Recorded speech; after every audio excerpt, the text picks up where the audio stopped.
transportation system. ITS here is to provide an alternative solution to congestion problem, provide comfort, and be environmentally friendly. And in this webinar is a collaboration between ITS Korea and ITS Indonesia. In today's case, this webinar will further discuss about the readiness of the electric vehicle ecosystem in Indonesia towards green growth by looking at the comparisons and lessons from the Republic of Korea. With various speakers from different angles, the webinar hopefully will present insightful knowledge and discussion for the stakeholders and participants. And in this webinar, there will be two languages that we're going to use today, which are English and Korea. So for the participant can change the language by click the interpretation feature beside Q&A box. Can you see? Beside the Q&A box. Okay, you can choose the language between English and Korean. And we are delighted to have Deputy of Infrastructure, Mr. J. Rizal Primana, as our keynote speaker on behalf of His Excellency Minister of the National Development Planning, National Planning Agency, Republic of Indonesia, Mr. Suharso Monoarfa. We also have Mr. YoonSang as Assistant Minister, Ministry of Land, Infrastructure, and Transport of Republic of Korea to give his welcome remarks. We also have Mr. Jong Oh Kim as a Director of Smart Road Team of MOLIT is also joining us today. Furthermore, we have Mr. Chang-Yeon Kim, the President of ITS Korea, and Mr. William P. Sabandar as the President of ITS Indonesia, who will give closing remarks for today's webinar. And also, before the presentations begin, allow me to introduce some of the speakers of today's event. We already have Mr. Jong Oh Kim as the Director of MOLIT, Mr. Seok Jelly as the Manager of Gangneung City, Mr. Yoo Kyung Park as the General Manager of ITS Korea, Bapak Suharto as Director of Land Transportation, Ministry of Transportation, Professor Erika Bukhori as a lecturer from University of Sriwijaya, Bapak Tory Damantoro as Chairman of Indonesia Transportation Society Jakarta Chapter, and last we have Mr. Oki Muraza as a Senior Vice President Research and Technology Innovation Pertamina. And ladies and gentlemen, on today's webinar, I'm not alone. There will be Ms. Soo Park from ITS Korea as a General Manager of ITS Korea, and Ms. Soo will be my partner to conduct this webinar. Hi, Ms. Soo, it's your turn. Hi, Shapinas. Hi, thank you, Ms. Shapinas. From now on, I'm speaking Korean. 안녕하십니까. 저는 오늘 공동사회를 맡은 ITS 코리아의 박현숙이라고 합니다.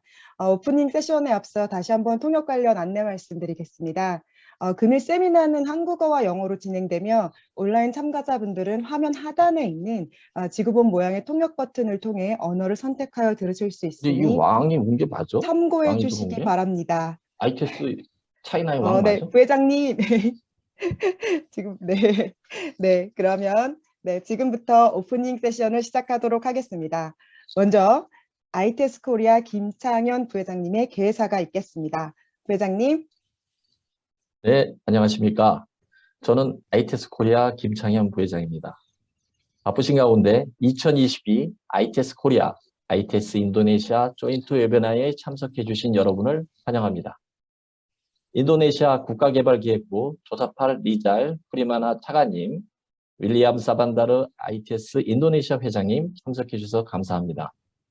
대한민국 국토교통부 이훈상 국장님, 김정호 디지털 도로 팀장님 참석해 주셔서 감사합니다. 그리고 양국의 ITS 협회, 기업 관계자 등 모든 참석자 여러분께 감사의 인사를 드립니다. 특히 오늘 행사가 개최될 수 있도록 적극적으로 협조해 주신 ITS 인도네시아 회장님과 관계자 여러분께 다시 한번 감사의 말씀을 전하고 싶습니다. 오늘 행사는 코로나19의 여파로 대면 방식의 행사 진행의 어려움에 따라 비대면 방식으로 진행하게 되었습니다. 오늘 이 자리는 대한민국과 인도네시아 양국이 ITS 현황과 미래기술 동향을 공유하고 양국이 실질적으로 협력할 수 있는 방안을 모색하는 뜻깊은 자리가 될 것입니다. 인도네시아는 최근 녹색 성장이라는 국가 목표 달성을 위해 전기차와 같은 e-모빌리티 등 지속 가능한 모빌리티 도입을 활발히 추진하고 있는 것으로 알고 있습니다.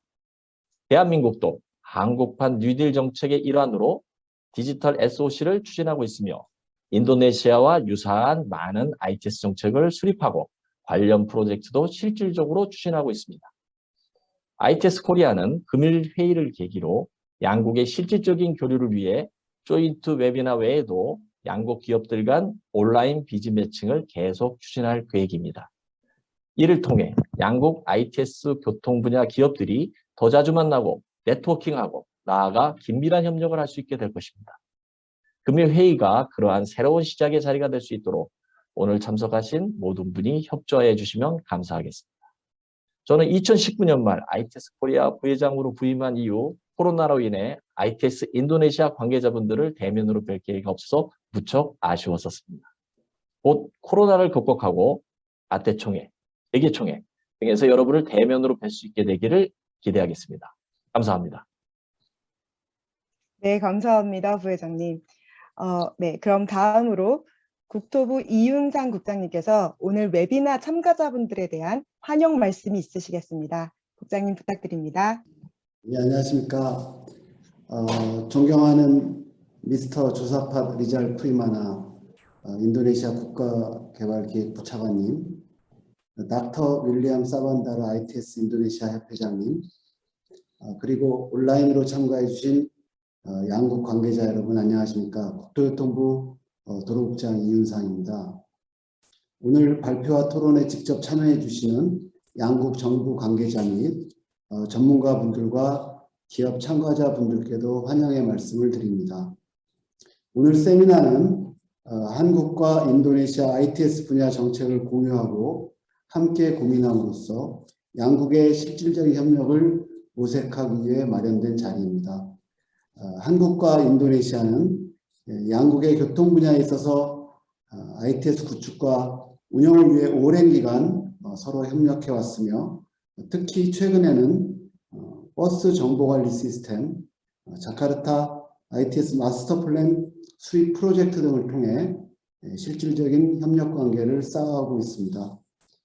오늘 세미나를 통해 우리 양국이 공통으로 가지고 있는 고민, 즉 더 나은 미래를 위해서 지속 가능한 교통을 어떻게 구현할 것인가에 대해서 함께 논의하고 해결 방안을 강구하는 자리가 되길 기대합니다.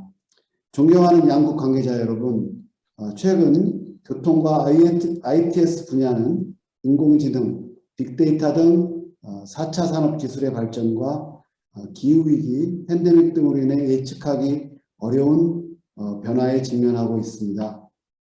급변하는 환경 속에서 저 역시 앞으로 정부의 역할에 대해 고민이 많습니다. 이러한 시기일수록 국가 간 협력은 더욱 중요하므로 오늘 회의는 뜻깊은 시간이 될 것이라고 생각합니다. 포스트 코로나 시대를 대비하고 교통의 지속 가능성을 높이기 위해 한국은 자율주행과 친환경 모빌리티 생태계 구축에 힘쓰고 있습니다. 또한 한국 정부는 2027년 레벨 4 자율차의 상용화를 목표로 대규모 기술 개발과 법 제도 정비, 그리고 자율주행 지원 인프라인 CITS의 전국적인 구축 등을 추진 중에 있습니다. 또한 교통 분야 탄소 중립을 위해 내연기관 차량을 친환경 차량으로 전환하고 있으며 대중교통 서비스를 개선하는 등 다양한 노력을 기울이고 있습니다. 이와 함께 교량, 철도, 터널, 공항 등 기반 교통시설에 사물 인터넷과 디지털 기술을 접목하여 안전성과 효율성을 높인 시스템을 구축해 나가고 있습니다. 첨단 기술을 활용한 친환경성 및 안전성 제고를 위한 한국 정부의 이러한 정책들은 국민들에게 더 나은 삶을 제공할 것이라고 생각합니다. 이러한 정부 정책의 혜택이 대도시뿐만 아니라 지방 도시까지 확산되도록 노력하고 있으며 현재 한국에서 이러한 변화를 선도하고 있는 도시인 강릉이 2026년 ITS 세계총회 유치를 추진하고 있습니다. 오늘 대한민국의 선도 도시인 강릉시가 ITS를 활용한 스마트 시티를 위한 비전을 여기에 계신 여러분들과 공유할 예정입니다. 또한 지속 가능한 미래 교통을 고민하고 있는 인도네시아 역시 오늘 세미나를 통해 교통의 연결성과 전기차 정책 등 기술 현황을 공유해 주신 것으로 알고 있습니다. 오늘 참가해 주신 양국 관계자분들께서 활발한 논의를 해 주실 것으로 기대하며 오늘 세미나를 계기로 양국 정부 간 그리고 양국 민간 기업 간 향후에도 지속적인 협력이 확대될 수 있기를 희망합니다. 감사합니다. 네, 감사합니다, 국장님. Then I will take the mic to the Ms. Shafinas. Thank you very much, Ms. Su. We already heard opening remarks from President of ITS Korea and welcome remarks by Mollit. Next, we are moving to the next agenda is a speech from His Excellency Minister of the National Development Planning, National Planning Agency, Republic of Indonesia, Mr. Suharso Monoarfa. Due to his work reason, the speech will be delivered by Mr. J. Rizal Primana as Deputy for Infrastructure. To Mr. Rizal, time is yours. Thank you. Thank you very much, Ibu Zabina. And thank you for having us here. And we do apologize that the minister cannot attend this important seminar because of his duty, this important duty that he cannot leave this. He cannot leave for this event. So, Honorable YoonSang, the Assistant Minister from the Ministry of Land, Infrastructure and Transport, Korea, Mr. Chang-Yeon Kim, Mr. William Sabandar, and the other panelists and presenter, and also ladies and gentlemen, good afternoon, and I thank you again for the opportunity for us to be here. And yeah, actually, I'm preparing for a presentation as a presenter, but now I suddenly understand that my role here is giving the speech for the keynote. So I think I'm a little bit moved from the presentation to the keynote. But I think the important thing for us is that we have a spirit of collaboration between Indonesia and Korea. And I think the situation in Indonesia, that I would like to also give a brief situation in Indonesia right now. How can we challenge? How can we tackle the greenhouse gases, and how can it be also connected with the transportation and also energy policy in the country? So we know that moving from place to place is become more easy today, and the production of motor vehicle increases every year. Not differently with other countries in Indonesia, also the number of private vehicle is increased rapidly as well. And in 2020, we have 130 million units of private vehicle in the country. So the average growth of 8% per year.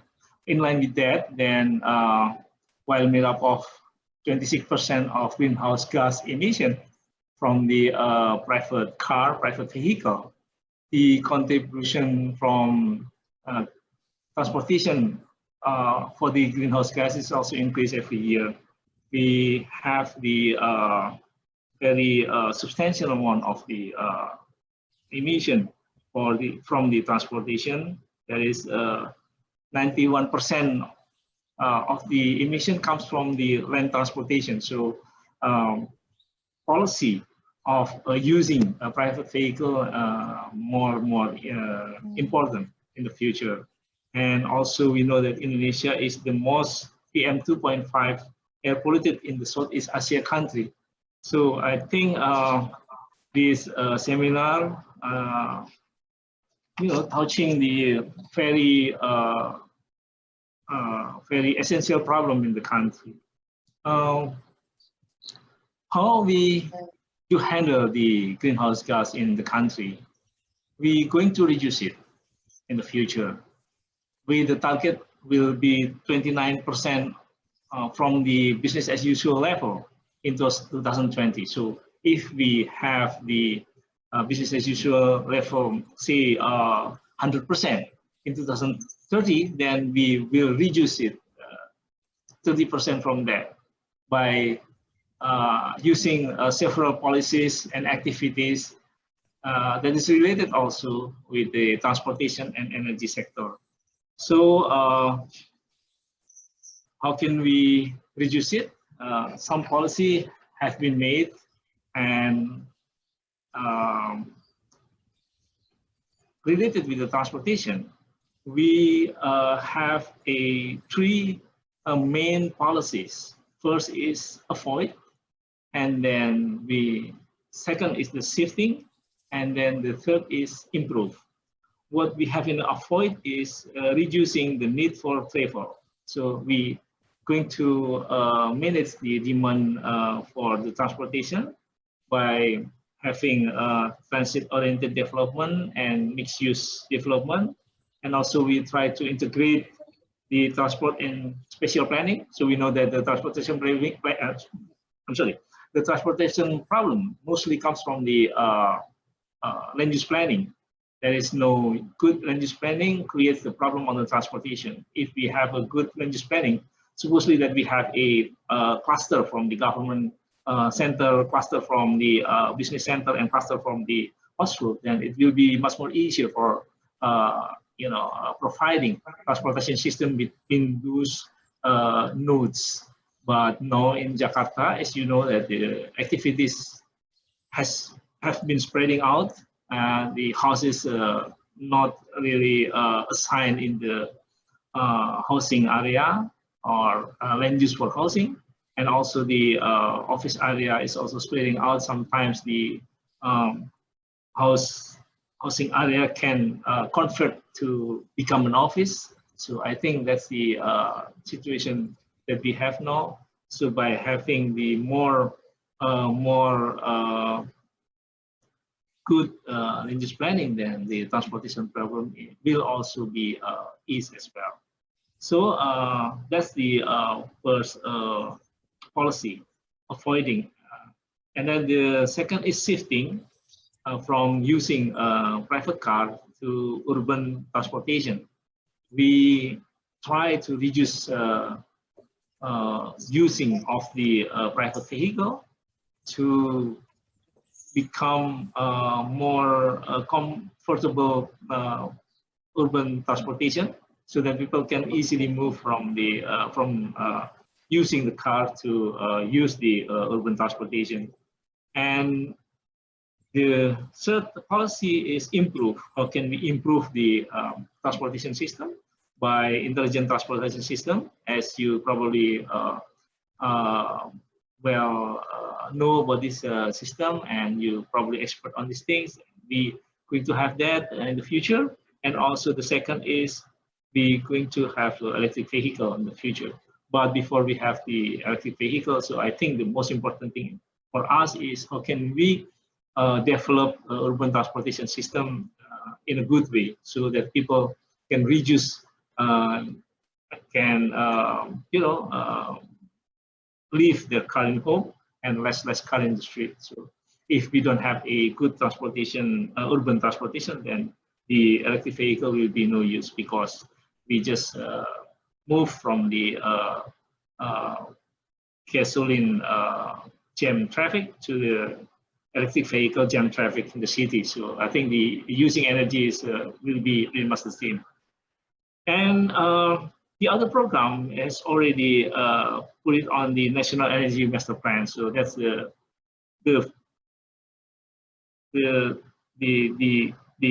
policy that I said earlier is policy for the transportation. And while having that, we also have the policy for the energy sector, which is already written in National Energy Master Plan. That is comes and become a presidential decree number 22 in 2017. So I think all of the policy is already there, what we're going to have is the action. How can we implement the policy? How can we together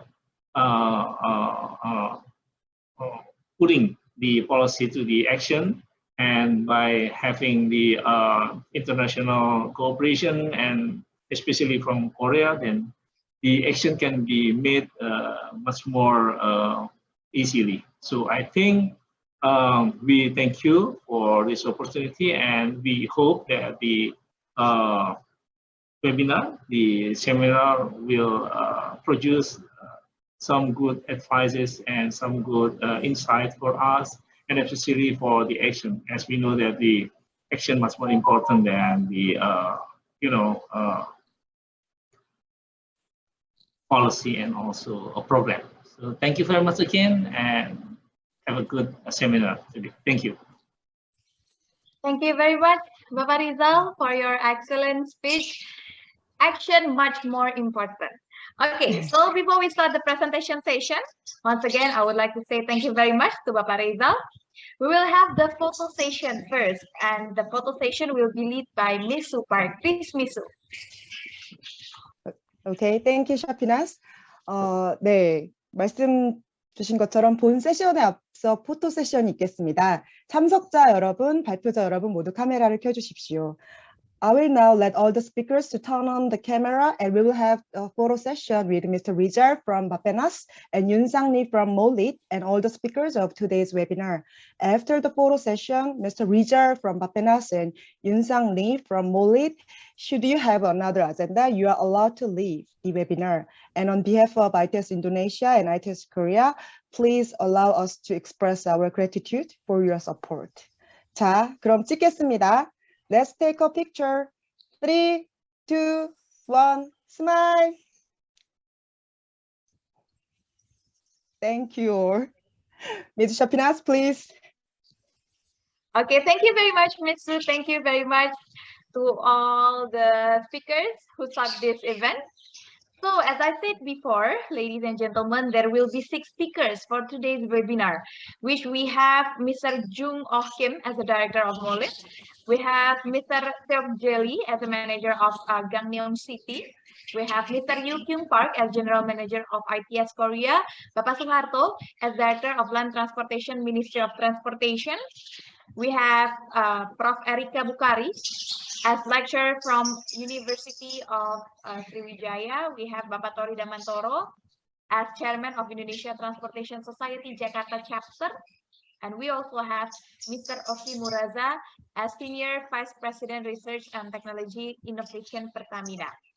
In this webinar, if you all have a question and answer, if you have question to the speakers, you can drop your question in the Q&A box. You can find the Q&A box besides the raise hand symbol. Do not forget to mention your name, institution, and organization, and also to whom the questions you are asking for. And the speakers will also then answer the question in the Q&A box. Our last agenda for this webinar, So first, we will begin with our speakers from Korea. So I will pass back the webinar to Miss Su. Please, Miss Su. Thank you, 샤피나스. 한국 세션에는 제가 한국말로 진행을 하도록 하겠습니다. 자, 그럼 지금부터 세션을 시작하도록 하겠습니다. 세션에 앞서 원활한 진행을 위해 발표자를 제외하고는 모두 음소거를 부탁을 드립니다. 혹시 음소거를 하지 않는 일부 참석자들은 저희 관리자가 음소거를 하더라도 양해해 주시기 바랍니다. 한국 세션의 첫 번째 발표자는 국토교통부 김종호 팀장님의 Perspective on Future Transport with Digital Infrastructure in Korea입니다. 네. Selamat sore. Good afternoon. I am Jong Kim, Director of Smart Road Team, Molit Korea. I'm very pleased, and it's my great honor to have this opportunity to introduce Korean ITS policy on behalf of Molit at such a meaningful meeting today with ITS experts and public officers, both from Indonesia and Korea. First, let me explain the current status of ITS in Korea. The Korean ITS is comprised of 7 services as shown in the picture. such as traffic management, traffic information center, electronic payment, among others. Among these 7 services, it seems that the traffic management service is very useful for transport operator, and public transport systems like BIS and electronic payment systems are popular for users. You can see more detailed status of ITS services in Korea from this slide. Let me introduce 2 services. First, the ETCS, the electronic toll collection systems, also called as high-pass in Korea. All the expressways are implemented with ETCS, so you can enjoy expressway driving without stopping at the toll gate. Currently, its use rate almost reaches 90%. Second, the BIS, the bus information systems. By introducing BIS, which provides bus arrival information in more than 140 cities, passengers can enjoy more efficient and convenient bus travel and easily transfer to other modes of public transportation. Let me briefly go over the development stage of ITS in Korea. Based on communication direction and subjects involved, we analyzed it into 4 stages. In the early 1990s, ITS was introduced in Korea to solve traffic congestion and enable effective traffic management. At that time, ITS used to be based on a one-way provision of information, mostly between the traffic center and the devices. Since then, Korean ITS has further developed, as seen on the slide. Now we are making more interactive services based on two-way information exchanges among vehicles and road infrastructures. At the moment, we consider we are at the 3rd generation stage, implementing preemptive investment on CITS to prepare for the 4th generation stage of autonomous driving. From now on, I will explain what we are working on the digital road infrastructure to support future mobility. First of all, we revised ITS master plan reflecting demands on digital road infrastructure to make more safer, efficient, innovative, and convenient road. And ITS Master Plan 2030 sets our objectives and major tasks for the upcoming 10 years. Second is pan-government cooperation. One single ministry cannot effectively conduct this mission. Cooperation among various government bodies and participation with the private sector is needed. It was launched in 2021, aiming at level 4 automated driving by 2027. This slide shows you that the task of MOLIT. MOLIT is investing in smart infrastructure such as AV testbed and LDM, local dynamic map, and providing public experience services to raise public awareness of automated driving. Furthermore, we are doing our best to encourage active participation of the private sector. We support technology development and industrial ecosystem by sharing big data, providing testbed facility, and organizing CAP alliances with 270 enterprises. As I mentioned earlier, we are planning to realize level 4 automated driving by 2027 based on the nationwide deployment of CITS. In order to decide the communication mode for CITS, Korea is currently conducting a demonstration project using hybrid communication, WAVE and LTE V2X under certain section of the expressway. From 2024, we plan to implement nationwide full-scale CITS with one single standard. This slide shows that the national ITS budget trends of Korea from 2014. Since 2020, after Digital New Deal policy, the budget increased drastically to deploy digital road infrastructure. In particular, Gangneung, the small-sized regional cities located in east coast of Korean Peninsula, has been receiving the largest budget since 2021, with a goal of becoming a smart city. I would like to introduce more about Gangneung City. Gangneung City is addressing urban problems by aggressively adopting ITS technologies. Gangneung City can show that ITS is not a mere solution for big cities, but for many small and mid-sized cities. Currently, Gangneung City is preparing to host the ITS World Congress in 2026 for the first time as a small mid-sized city in the Asia-Pacific region. If Gangneung is selected as the host city, you will be able to come and see and experience Korea's automated driving for yourself. I do hope you see you all in Gangneung in 2026. Thank you for listening to my presentation. I especially would like to thank ITS Indonesia's efforts for co-hosting today's event. I look forward to continued cooperation with Indonesia in the future. Thank you very much. 네, 감사합니다, 과장님. 한국의 그 디지털 교통 인프라에 대해서 뭐 정책, 계획, 예산까지 광범위하게 공유해 주셨습니다. 다음은 ITS 코리아 박유경 부장님께서 Current Status of Automated Driving Technologies in Korea라는 주제로 발표해 주시겠습니다.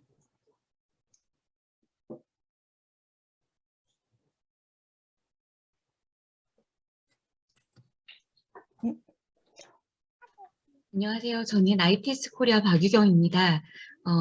이 시간에는 한국의 자율주행 기술 현황에 대해 지금 네.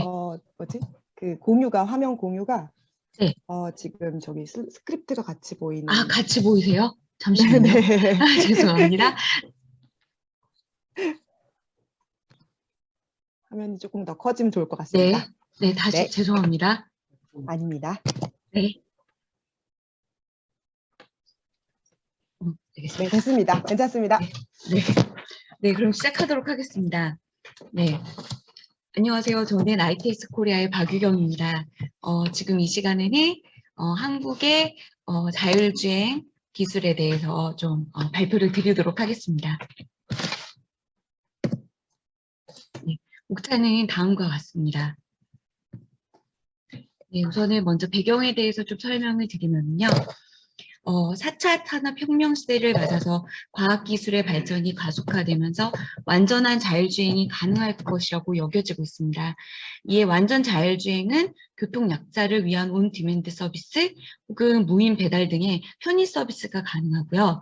그리고 일상생활이 융합된 홈앤카 혹은 워크앤카 등을 가능하게 합니다. 그래서 국내에서는 완전 자율주행을 통한 미래 서비스 제공을 위해 정부와 그리고 민간 업계에서 자율주행 기술 및 정책 등을 추진하고 있습니다. 그래서 이에 대해서 간단히 설명을 드릴 수 있도록 하겠습니다.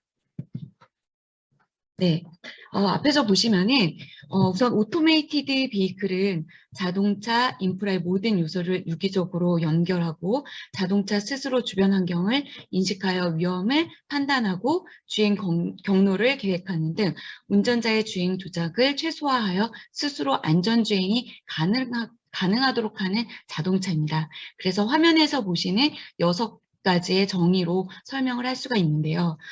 이 중에서 코오퍼레이티브 시스템은 V2X 통신을 기반으로 해서 안전 경고 그리고 제어 서비스가 가능하게 하는 시스템입니다.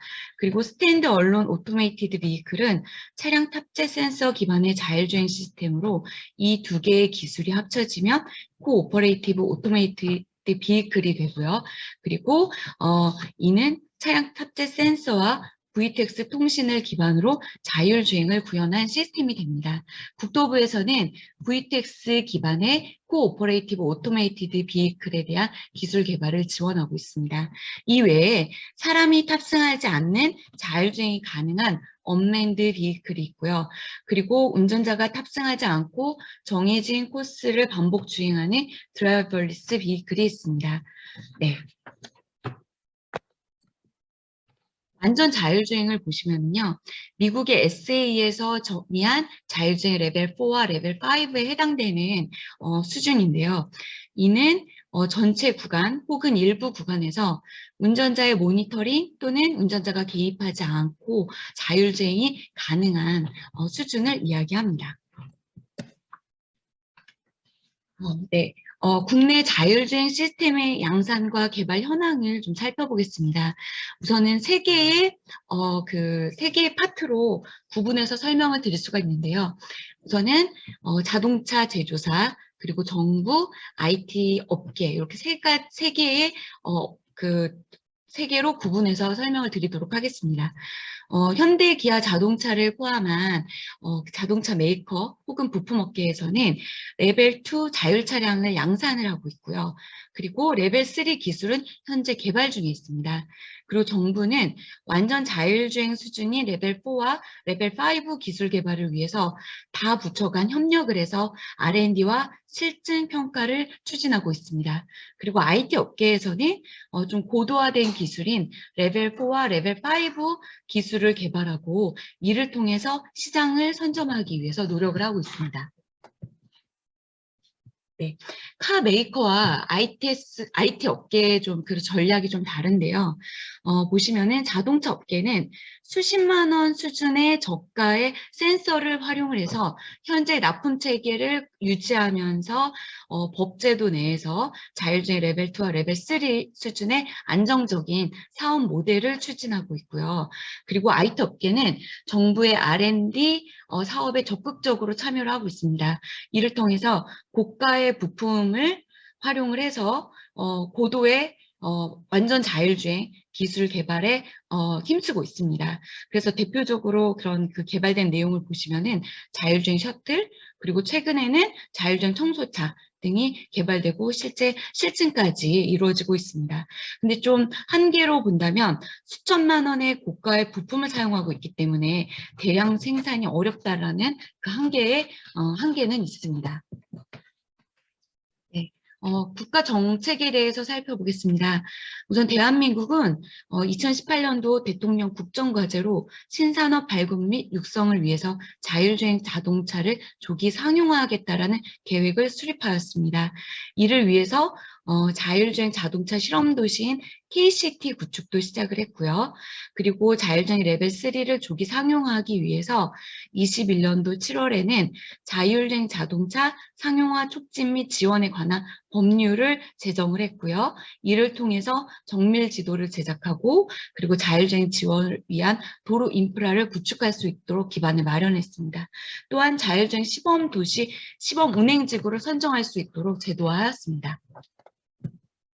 네, 계속해서 정책 말씀드리겠습니다. 이 부분은 이제 그 국토부에서 발표하신 내용과도 조금 반복되는 내용인데요. 국토교통부는 2030년 완전 자율주행 실현을 목표로 해서 2018년 자율주행 상용화 기반을 마련하고요. 그리고 20년에는 고속도로의 자율주행 레벨 3를 실현하고 22년도에는 레벨 4와 레벨 5 수준의 완전 자율주행 기반을 마련하기 위한 현재 이런 로드맵을 제시하였습니다. 네. 그리고 좀 더 다 붙여간 국토부뿐만이 아니라 과기부, 산자부, 경찰청 이렇게 다 붙여가 융합과제를 추진을 해서 대기업, 중소기업들이 상생 협력 생태계를 조성을 하고 그리고 관련 산업에 대한 동반 성장을 목표로 설정을 해서 각각의 업무를 추진하고 있습니다. 그래서 살펴보면 국토부는 인프라와 관련된 자율주행 기반 미래 교통체계 구축, 그리고 도로 인프라 중심 자율협력주행 및 첨단 교통관리 서비스 개발 및 실증, 그리고 법제도 개선에 관한 업무를 추진하고 있고요. 그리고 과기부는 통신과 관련하여 VTX에 대한 신기술, ICT 인프라 원천 기술 개발, 그리고 민간 주도 ICT 인프라 연계 서비스 개발 업무를 추진하고 있습니다. 산자부는 자동차와 관련하여 자율주행 자동차 상용화 기술 개발, 그리고 자동차 중심 융합 서비스 개발 및 실증, 마지막으로 글로벌 기술 육성 및 산업 융합 생태계 조성 업무를 추진하고 있습니다. 그리고 경찰청에서는 도로 안전과 관련된 업무를 추진하고 있습니다. 네, 국토부에서 각 부처에서 추진하고 있는 R&D에 대해서 소개를 해드리겠습니다. 우선 국토부에서 추진하고 있는 R&D를 보시면요. 우선은 국토부에서는 자율주행 차량의 안전을 위해서 센서 기반의 자율주행 시스템과 VTX 시스템의 융합기술 R&D를 추진 중인데요. 이를 통해서 일반 차와 자율주행 차량이 혼재된 상황에서의 정보 교환, 그리고 상호 연동 제어가 가능한 주행 시나리오, 그리고 제어의 우선순위를 결정할 수 있는 융합기술 및 교통 운영 기술에 대해서 개발을 하고 있습니다. 관련 주요 R&D로는 도로와 교통 상황을 고려한 인프라 가이던스 서비스 및 전략 개발, 그리고 자율차와 일반차 혼재 교통류 상황에서의 인프라 가이던스 활용 기술 개발, 그리고 서비스 아키텍처 개발 등이 있습니다. 그리고 과기부에서는 2019년 3월 세계 최초로 5G 상용화를 상용화했습니다. 네, 이를 위해서 과기부에서는 17년도 12월 3GPP라고 하는 표준화 그룹에서 국내 기술이 다수 반영된 표준을 확정을 했고요. 그리고 18년도 2월에는 평창 시범 서비스를 추진해서 관련 기술을 확인하였습니다. 그리고 19년 3월에 세계 최초 상용화를 이룰 수 있게 되었습니다. 네, 그리고 마지막으로 산업부에서는 자율주행 핵심 기술에 대한 자율주행 자동차에 대한 핵심 기술을 조기 국산화하고 그리고 관련 전문 연구 인력을 양성하면서 표준화를 선도하는 것을 목표로 했고요. 그리고 세계 최고 수준의 실증 단지를 조성을 해서 국민들이 직접 체험할 수 있는 기반을 조성을 하였습니다. 네, 마지막으로 국내 자율주행 시범 사업에 대한 추진 현황을 발표드리겠습니다. 우선 자율주행 자동차에 대한 활성화를 위해서 국토부에서 2016년부터 자율주행 임시운행 허가제를 실시를 했고요. 21년 말 기준으로 47개 기관 134대의 자율주행 차량이 등록되어 운행 중에 있습니다. 그리고 20년 11월에는 자율주행 시범지구가 서울, 충북 세종, 광주, 대구, 제주 6곳이 선정되어서 준비 중에 있고요. 이 선정된 지역에서 카카오 모빌리티는 21년 12월 세종시에서 유상 자율주행 서비스를 실시하겠다고 밝혔습니다. 그리고 소카라고 하는 기업에서도 22년 상반기에 제주도에서 유상 자율주행 서비스를 출시하겠다고 계획을 밝혔습니다. 네, 이상과 같이 한국에서는 정부와 민간이 협력해서 자율주행 기술 개발을 위해 노력하고 있습니다. 실제 도로에서 체험도 가능하고요.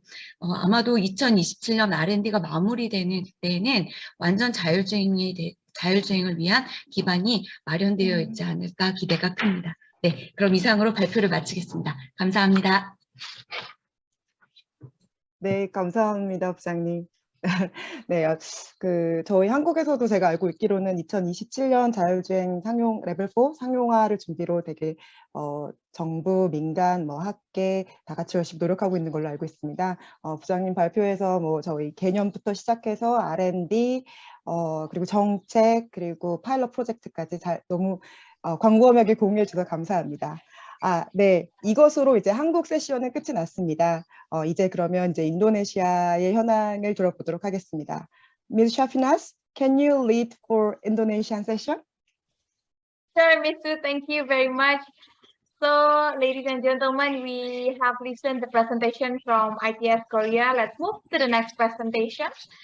I will invite Mr. Suharto, as Director of Land Transportation, Ministry of Transportation. Mr. Suharto will deliver a topic about traffic and road transport law in accommodating the development of electric car industry and technology. To Mr. Suharto, time is yours. Thank you. Good afternoon, all participants who has joined this seminar. Before delivering my short presentation, I would like to extend my gratitude to the President of ITS Indonesia, the President of ITS Korea, who held his international seminar, and all participants. Hopefully, we can share best practice in this regard, the experience of Korea in electric vehicle industry and technology development.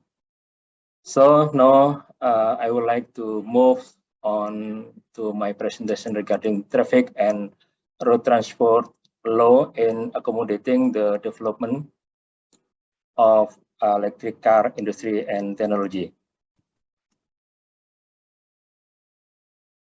As we know, Indonesia is currently facing the problem of climate change. The President Joko Widodo himself stated that Indonesia is committed to achieving zero emission by 2060. To support this target, electric vehicle are one of the strategies. Indonesia, as one of developing countries facing significant increase in the number of motorized vehicles due to the thriving economy. This led to worsening air quality as in major city like Jakarta, Surabaya, with the decreasing quality of life for those affected society. Responding to this, government of Indonesia issuing several regulations to accelerate implementation of a greener mode of transportation, which include battery electric vehicle.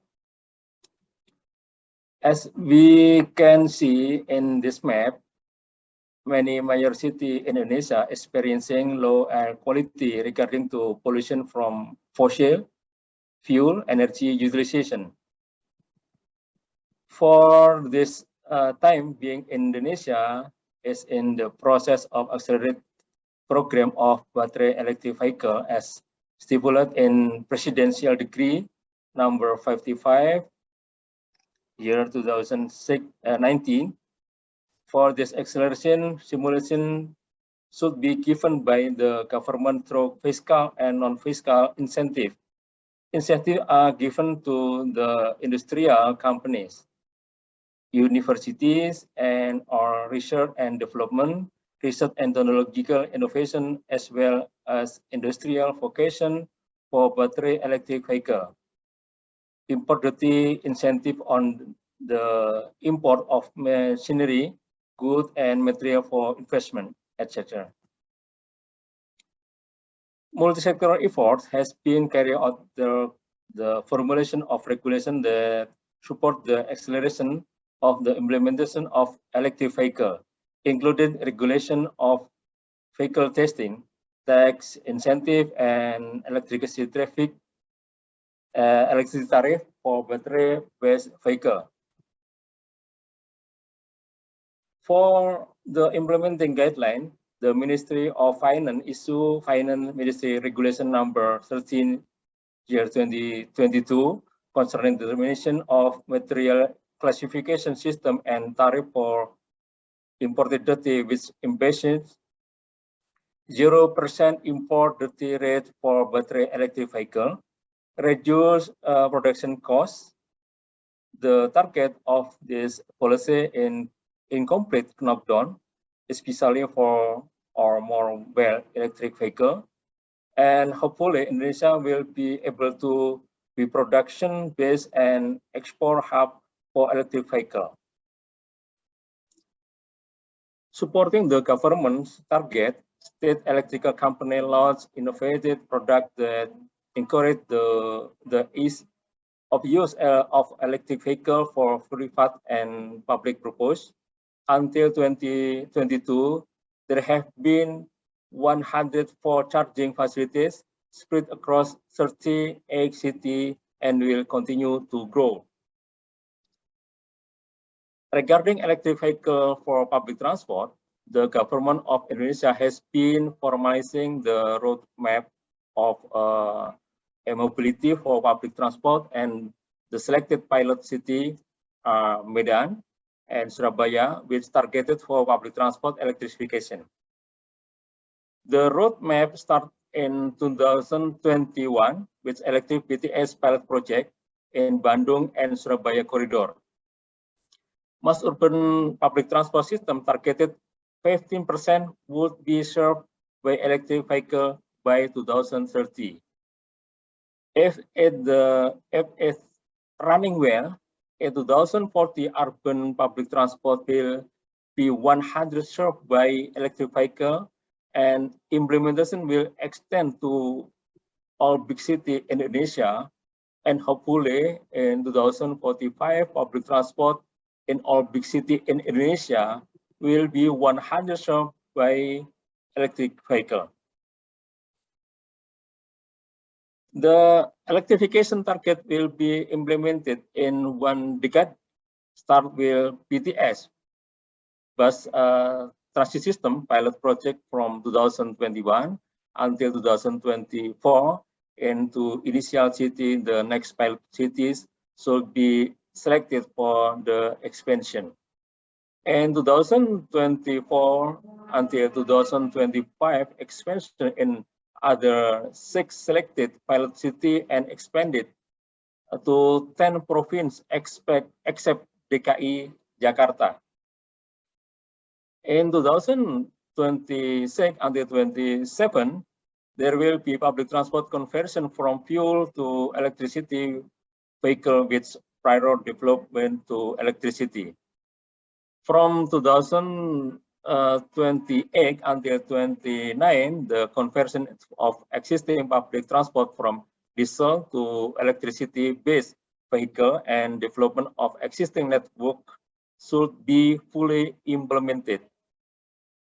And hopefully in 2030, and target of 90% electricity public transport will be achieved in 34 provinces.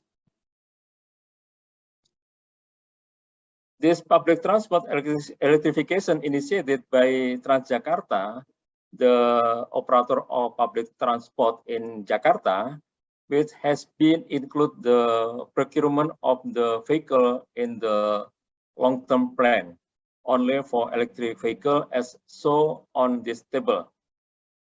Next, electrification target will be implemented in National Strategic Tourism Area or 10 new Bali, but the problem is inadequate charging infrastructure and availability of electric power. To this situation, the electrification target can only be targeted in 2025. This is the end of my presentation, and I am very welcome for your feedback and input. Thank you very much. Thank you very much, Mr. Suharto, for your presentation. Previously, Mr. Suharto said that electric vehicle, one of the nation's strategy to reduce emission. Hopefully, it will be getting real soon. Okay, to the next presentation, we move to Professor Dr. Insinyur Erika Bukhori as lecturer from University of Sriwijaya. Prof. Erika will deliver a topic about towards transportation connectivity. To Prof. Erika, time is yours. Yes, thank you. Thank you. Let me use this to share. Can you? I cannot share, please.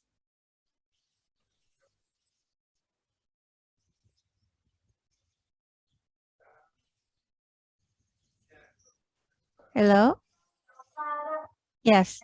Can I use this to share?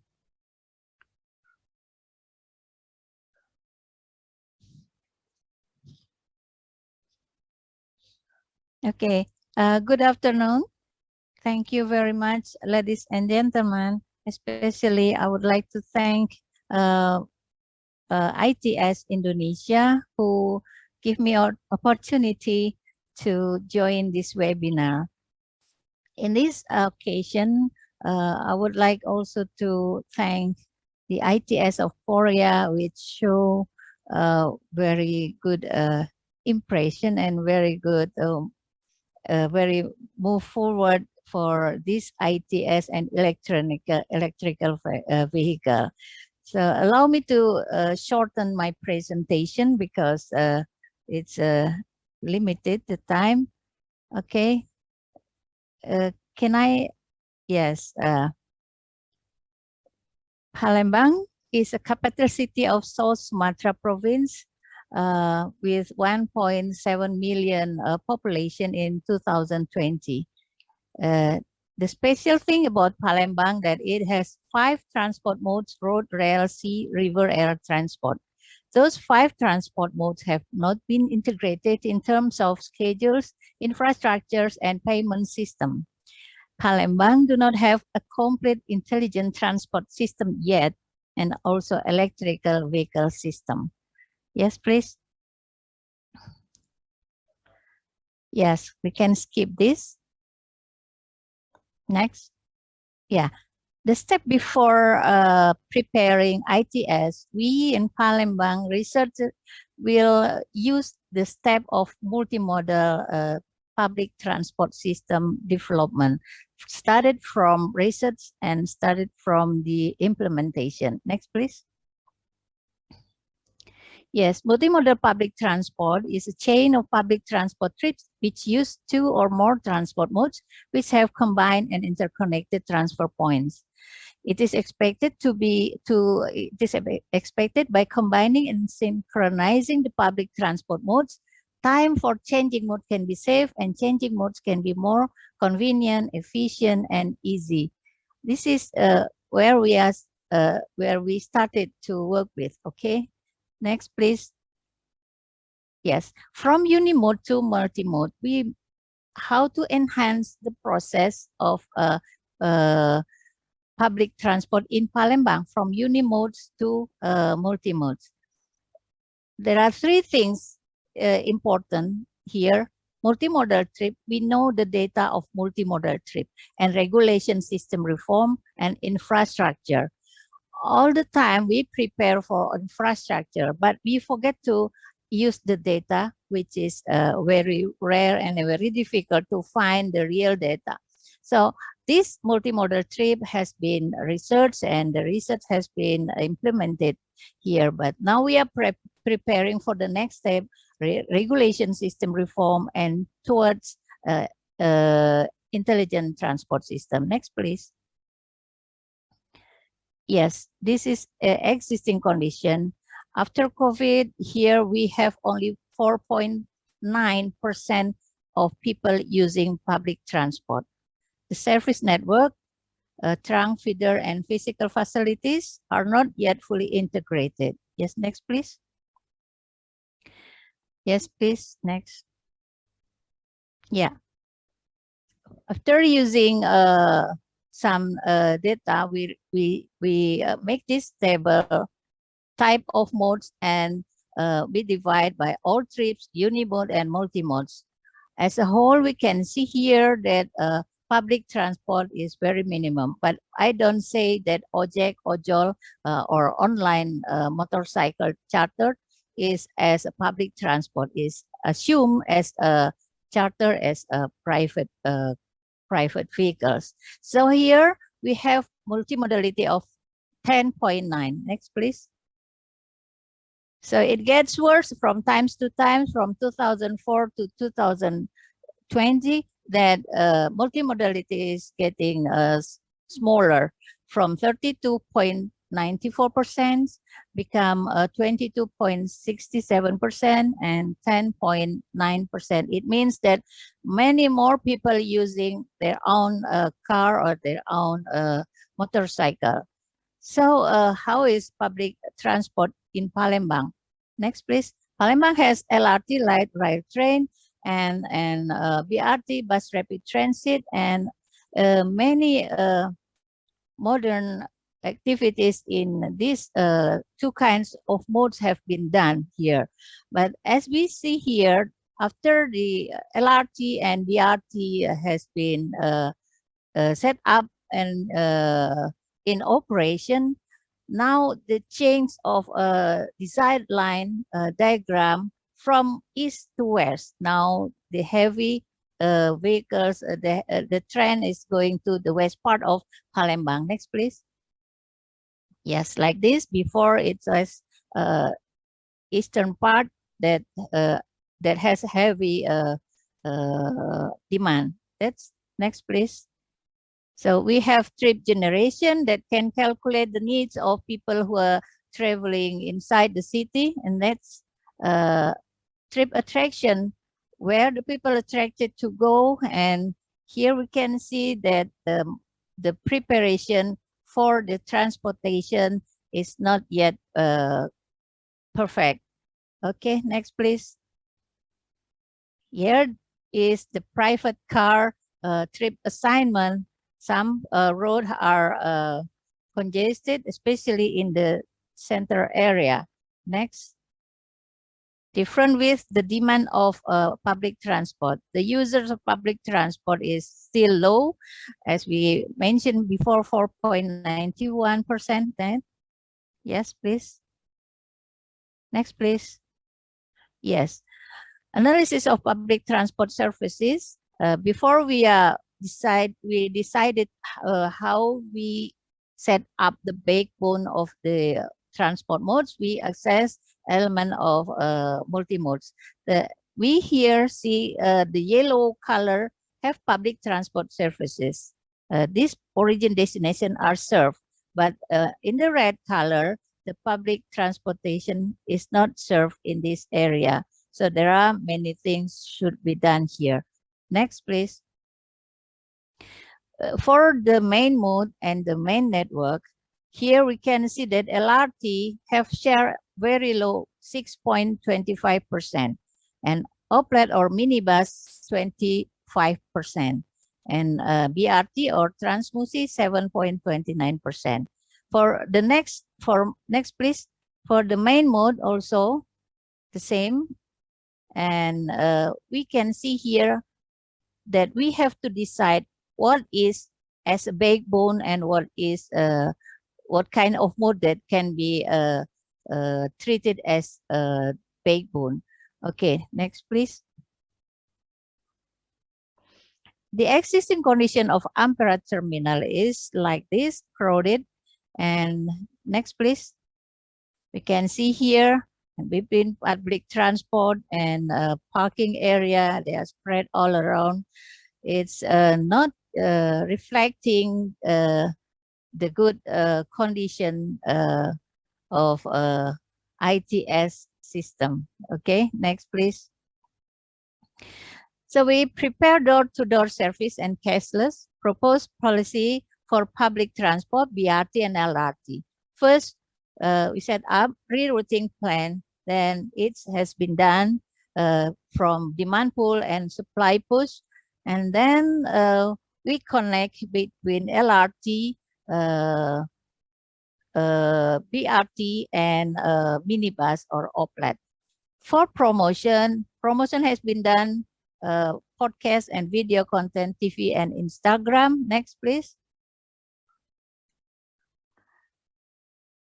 Yes, partnership yearly travel card is planned for using smart card, cooperation with government official, universities and schools.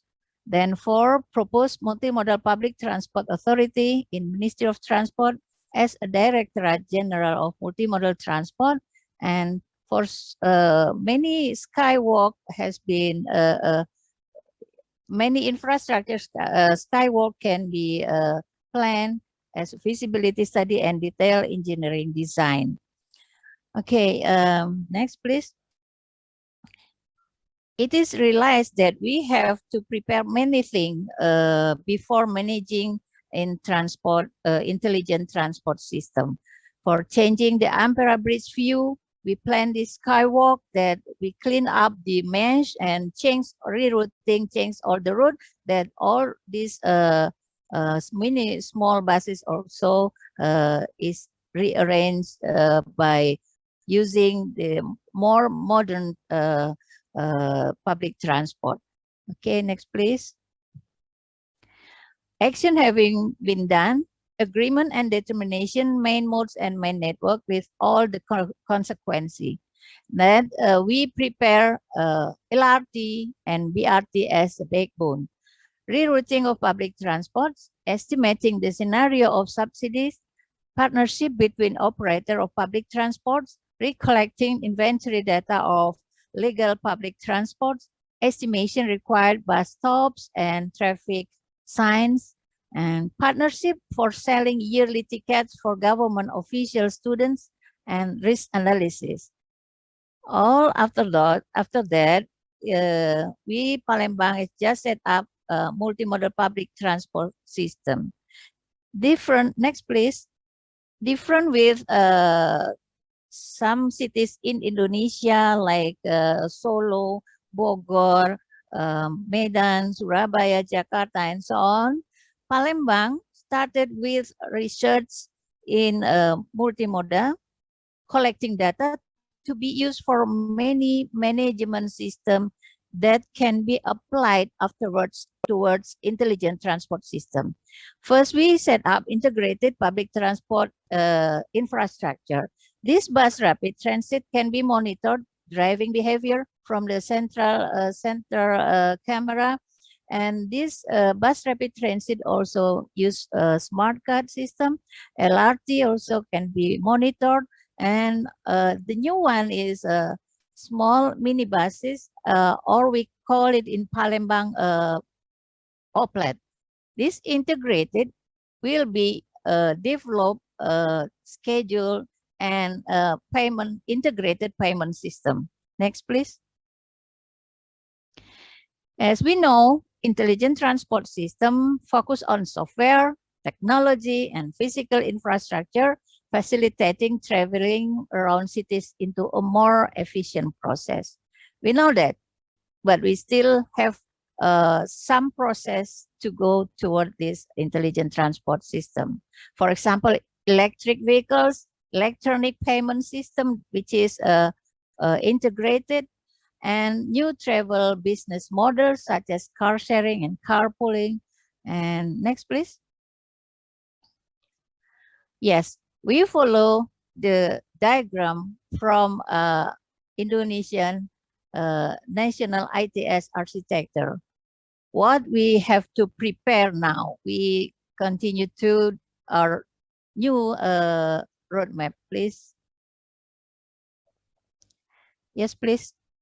Yes, we follow this national plan, the step of national plan for preparing ITS. Next, please.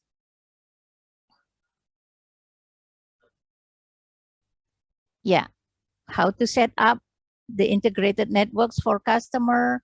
And all of this, we put it into our roadmap towards intelligent intelligent transport system. Okay, next, please.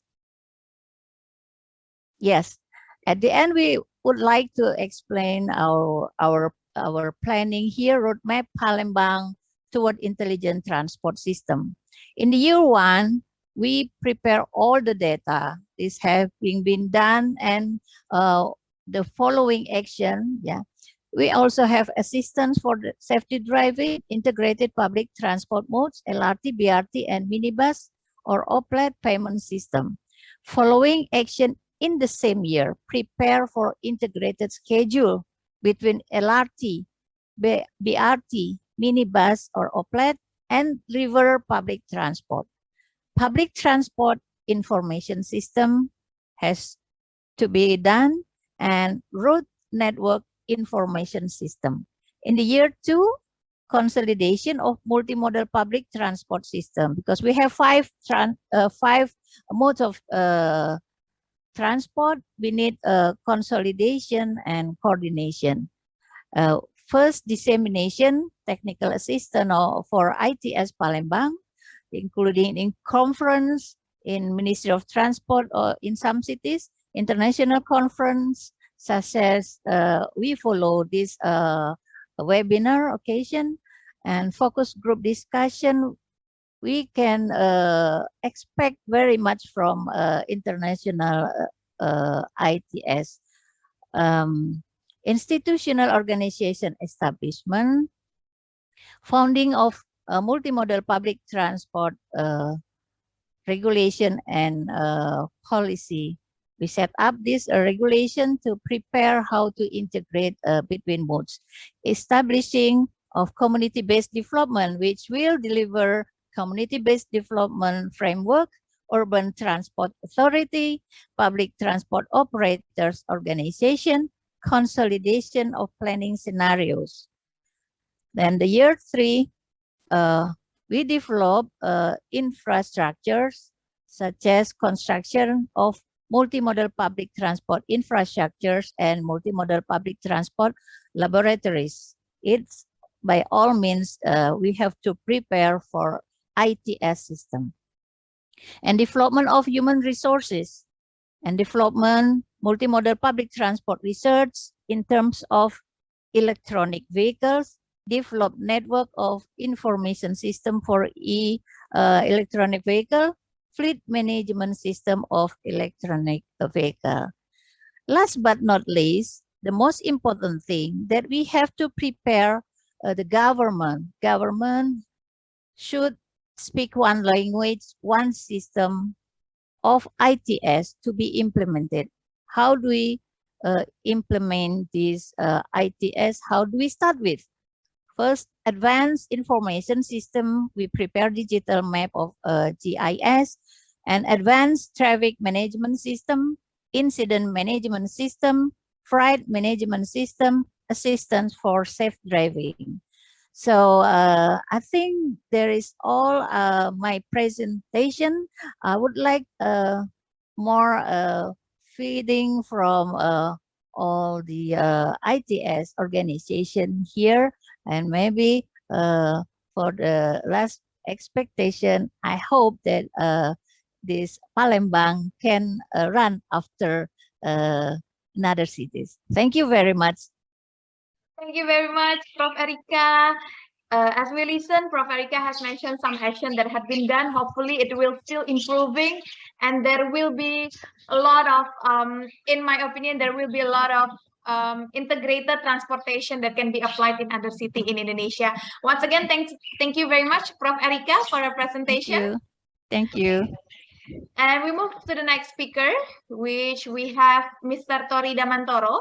As a president of Indonesia Transport Society, Mr. Tory will explain about public readiness for electric vehicles. For Mr. Tory, please, time is yours. Yeah, thank you very much, Mbak Shaf, for the introductions. Thank you very much for the ITS Indonesia, Pak William Sabandar, to invite Indonesia Transportation Society, another ITS. That's actually we are a sister organization. As the first chairman of the ITS Indonesia is also chairman of the MTI, Indonesia Transportation Society, that is now elected as the chair, as the that how we call it. Pak Bambang Susantono is the lead of the new Indonesia Capital Nusantara, just inaugurated by the President Joko Widodo yesterday. Okay, I also would like to thank to ITS Korea to invite Indonesia Transportation Society to share our point of view in the public behavior and perception on the electric vehicles. And also thanks for organizing this very good webinar on electric vehicles. Ladies and gentlemen, the organizers asking me to present the perceptions and also the behaviors and public readiness on the vehicle, electric vehicles. Okay, so everybody already can see my presentations? Yes? Okay. First of all, I would like to introduce Indonesia Transportation Societies. This is non-profit professional organization established in 1995 to promote the development and implementation of sustainable transportation in Indonesia. MTA is very active in transportation research, policy dialogue and advocacy, and also collaborative actions with government and other civil societies. So we are looking forward to work together with ITS Korea in the near futures. So my presentation will be divided into 3 parts. First is about how is public perception and behavior toward the use of electric vehicles in Indonesia. And then followed with what kind of support from the government and private sector to accelerate the readiness of the publics. And I would like to share why should government support electric vehicles development in Indonesia. Now it's about the public perception and behavior toward the use of electric vehicle in Indonesia. Of course, the vehicle for many Indonesian is a necessity to get and to access another need, yeah, because the nature of the transportation is the derivative transportations. So because this is a tool for them to access the more opportunities and livelihood, so the vehicles will be reliable, have the value and comfortable, and at the end of the day, the vehicle should give a peace of mind, especially in the very crowded cities like Jakarta, Surabaya, Semarang, Medan, Bandung. We need the vehicles that can help us access more opportunity and livelihood to improve our life. So in explaining the public perception and behavior, I would like to use these sustainable technology dimensions that I got from Dr. Suharto. So there are 6 dimensions in how to sustaining the technology adoptions. First is about the economy, social, technology adoptions, resources, environment, and institutions.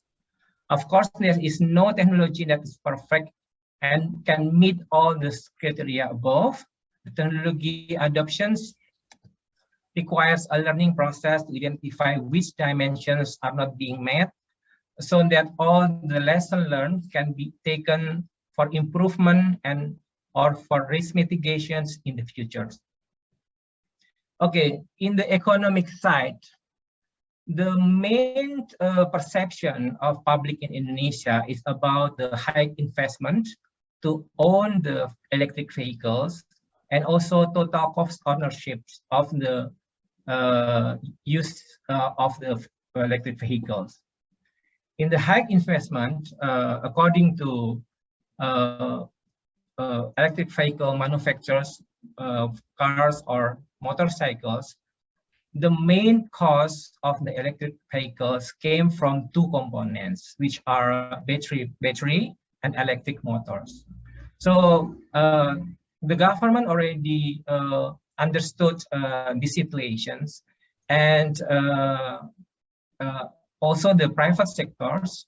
So there are so many initiatives how to reduce the price of batteries and electric motors. Especially battery, like Pak Harto mentioned earlier, the president's already issued a presidential decree number 55 2019 to accelerate the development of battery industry and battery-based electric vehicles in Indonesia. And then for total cost ownerships, the people perception is still ununiform toward the electric price and the fuel price, how they can calculate the fuel price and electric price. In the case of electric motorcycles, actually per 50 kilometers operations, the price of energy of electric motorcycle is only 1/5 of the fuel motorcycles.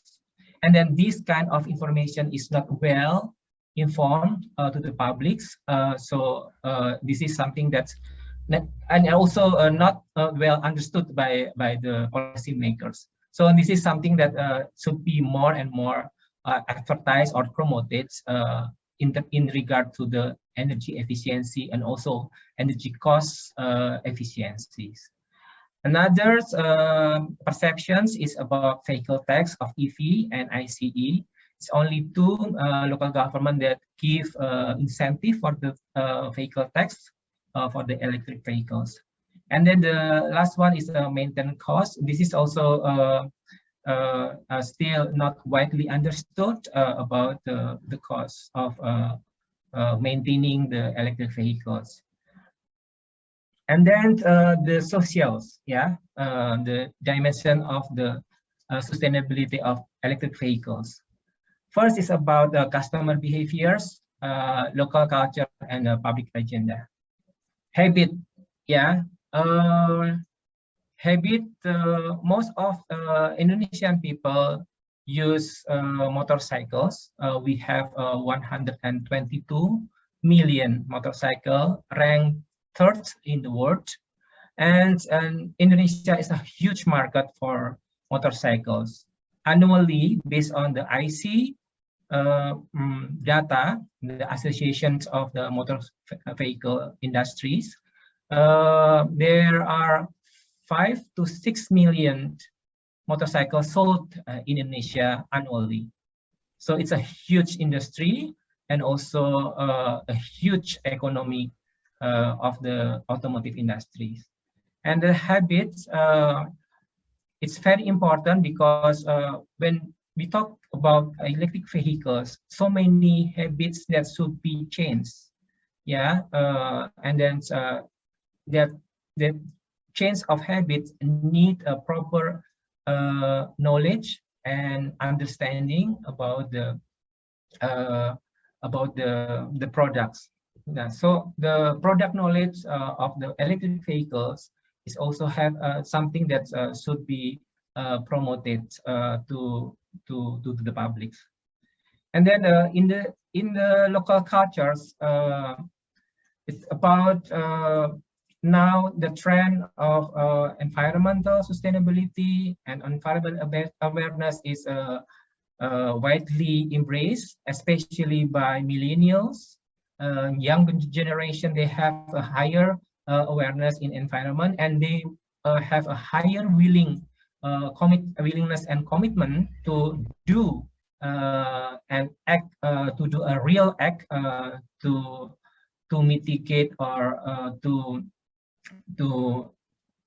reduce the impact of the climate change and other environmental problems.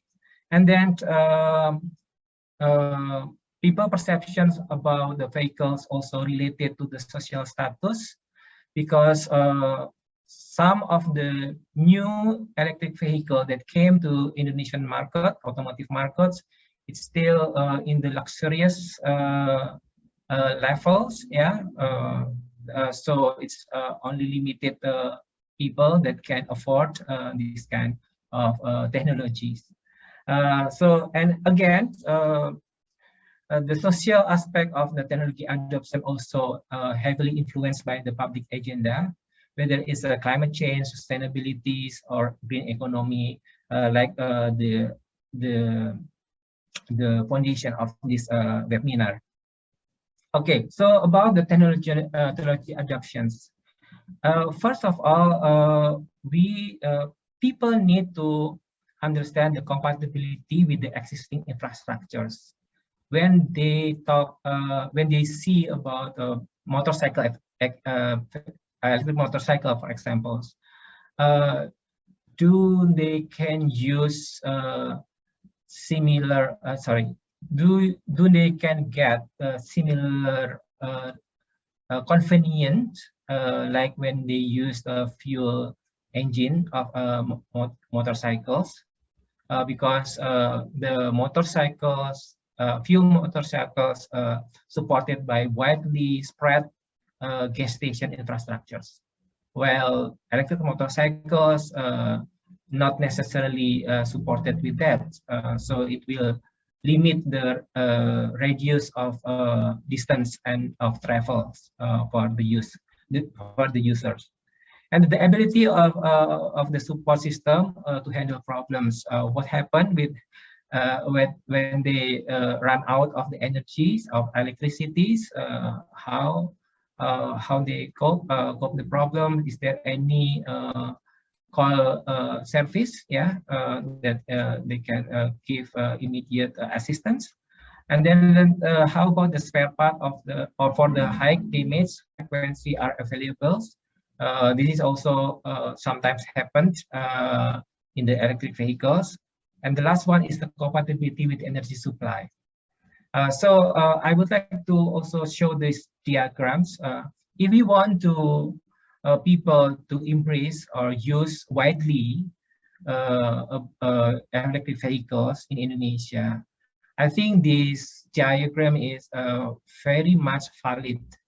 Yeah, because when the technologies and the ecosystems already provide the pragmatisms in adopting the technology, I believe that more and more people will use the electric vehicles. So the next dimensions and the last dimensions, I will only cover 4 out of 6 dimensions. It's resources, the infrastructure, supply chains, and human resources. Infrastructure, of course, we dealing with the charging stations, workshop whenever the engine broke up, or any problem with the installations or wiring or anything. And then also the facility to battery swap. Some of the motorcycles vendors and also manufacturers already develop battery swap facilities. But these infrastructures provision will very much influence public perceptions and also behavior toward the use of electric vehicles. And then for the supply chains, spare parts, energy supply, battery, derivative financing, and derivative markets. For all electric vehicle manufacturers, especially from Korean that are going to invest in Indonesia, please also consider the derivative market, meaning that the second-hand vehicles market in Indonesia, because 50% of the vehicle sales, yeah, in Indonesia is concentrated in Jabodetabek. So after being used 2 or 3 years, and then they will be moved to other cities to be the second-hand vehicle markets. And also supply chains need the financings, because we deal with the high investment to own the electric vehicles due to the high cost, high price of the electric vehicles. And then for the human resources, first of all, in the operation of the vehicles, we also need the mechanics, some for the conversions of fuel motorcycle or fuel car to electric cars, or any fixing any problem on the electric vehicles. But in regard to the public perception and behavior, it is very important to also have a policymaker, opinion leader, and influencers that understood the benefits and then the outcome, and also the good multiplier effects that electric vehicle could bring to the public. Of course, there's a challenge and opportunity, like high upfront investment, stigma of the new technology of adopting, it's always lag time for technology adoptions, and it's still low product knowledge. People still not familiar. It's not quite familiar with the technical specifications or any advantage and how to maintain the electric vehicles. And of course, the insufficient infrastructure support, because it's still in infant infant stage of the development. So, like for examples here, but don't worry, there are also opportunity that there are technical evidence, many pilot projects already done that can be promoted and then published to increase the public awareness and understanding about electric vehicles. And then lifestyle trend that more and more people have a higher awareness on the environmental sustainability, and also yeah, okay. Tory, sorry to interrupt you. We already, only last 2 minutes. Thank you very much. Yeah. Sorry. Okay. Yeah. Okay. So this is some of the stigma. Yeah, that's people afraid that they can electrify when they use the motorcycle in the flood. But this is what happened in the reality. So this is also something that should be addressed. So this is also the opportunity. This is a study by Nissan in 2020. There's a lot of good promise that people see about what are the advantage of the electric vehicles, and then the perceptions. 1 of 2 people willing to save, and 45% have a good perceptions, and 58% of the respondents know that electric vehicles have a low maintenance cost. So I just want to give a good news from Agat district, Papua, Asmat, Papua. This is a small district in Papua. That's 99% of the people there use electric motorcycles. Of course, there's a condition that support the high use of electric vehicles, but Indonesia have a best practice, and that can become a good a laboratory to understand people behavior toward electric vehicles. Okay, Mbak, I think that's I close my presentation there. Yeah, I will share my presentations, and you can contact me in my emails. But before I close, electric vehicle has an instrumental role in opening the opportunity to develop of digitalization of transportation sector, and the transition up to green energy and advance toward smart urbanism, smart mobility, and smart society that all require strong support from IT sector, including ITS. That's my presentation. Thank you. Okay, thank you very much, Pak Tory, for your presentation. Thank you very much. Sorry to interrupt you in between of your presentation. Sorry, because we lack of time. Once again, thank you very much, Pak Tory. So now we move to the next presentation.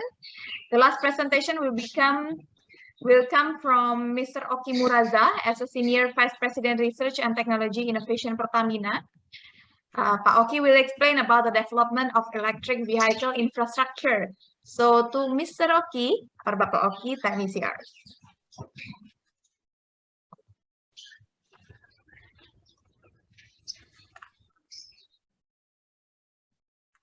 Yeah, thank you so much, Mbak Safinas. Good afternoon, ladies and gentlemen.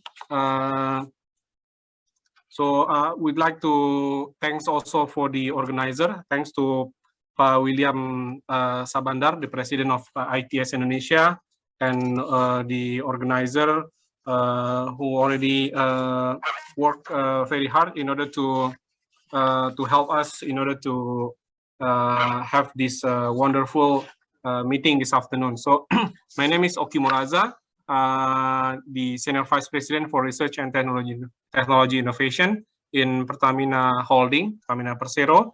I'm here to represent Bu Nicke Widyawati, our CEO. So this afternoon, ladies and gentlemen, we would like to present our effort and also our contributions to stimulate and also to support the electric vehicle ecosystems in Indonesia. Yeah.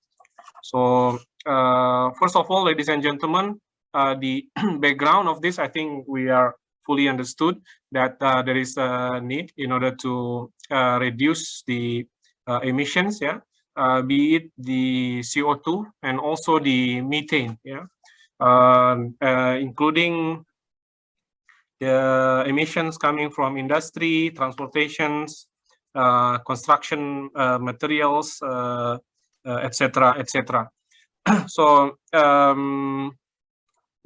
we also agreed that basically we need to improve our transportation sector in order to help us to mitigate the emissions. Yeah.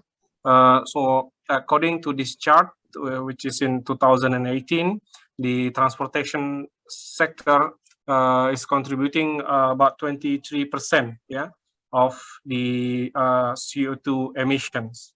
The CO2 emissions in the transportation sector came from basically the utilization of the car, trucks, airlines, train, etc. Yeah.